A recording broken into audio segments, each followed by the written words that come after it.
Assalamu alaikum wa rahmatullahi wa barakatuhu. Ni ne naku Sharif mai tasrifi. Ina muku fatan alkhairi da fatan muna lafiya, barkanku da shigowa wannan gida namu mai albarka. Magana akan tasrifi na kuɗi. Idan kana buƙatar kuɗi ka ce wai mai maka aiki sannan baka da ko sisi ko za ka zo karɓar magani a wajen baka da kuɗi, to kar ka ma zo kar ka fara. Kar ka kuskura ma ka yi min magana a private in dai ka san ba a shirye kake da yin aiki ba.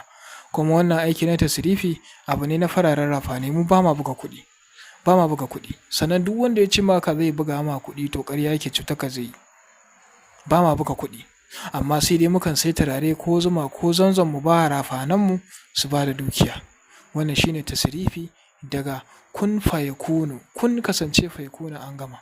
Kuɗi ne tsarkakakku waɗanda za ka yi duk hidimar da kake da su ka sa a banki. In ma kana so muna iya tura maka a banki ko mu aika maka ta hanyar saƙo ko ya zo a ɗakin bacci kan ta hanyar su kansu rafanan.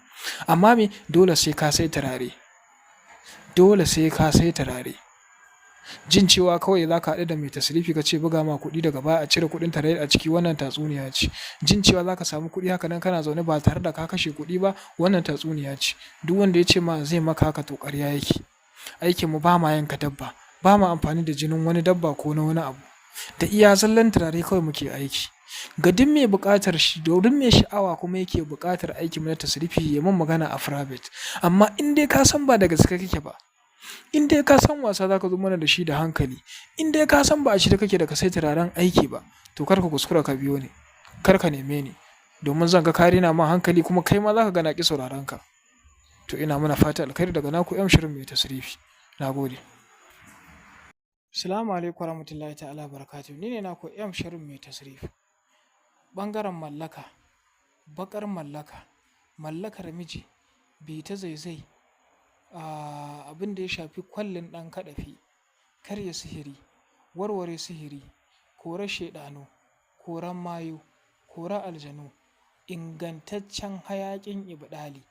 Wace buƙata kake da ita babba wadda kake so ka bada a gaya wa Allah buƙatan ka ya biya maka, za ka yi tuntuɓar mu insha Allah ta private. Idan a shirye kake da yin aiki, domin kada ka biyo mu ka dame mu da tambayoyi kana mana surutai haka nan ko ka taɓa ba wani aiki bai daidai ba.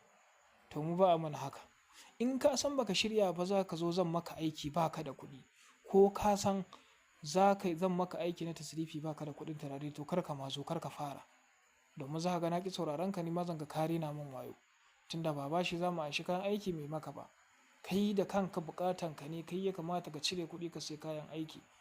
Sirrika kuma da muke badawa fi sabilillahi muna badawa kuma in ka ɗauka zai yi. Amma to na me za ka biyo ni ka ce dole sai na maka shi kyauta? To saboda haka ga duk mai buƙatan aiki, kowane kalan aiki da ya shafi na makaranta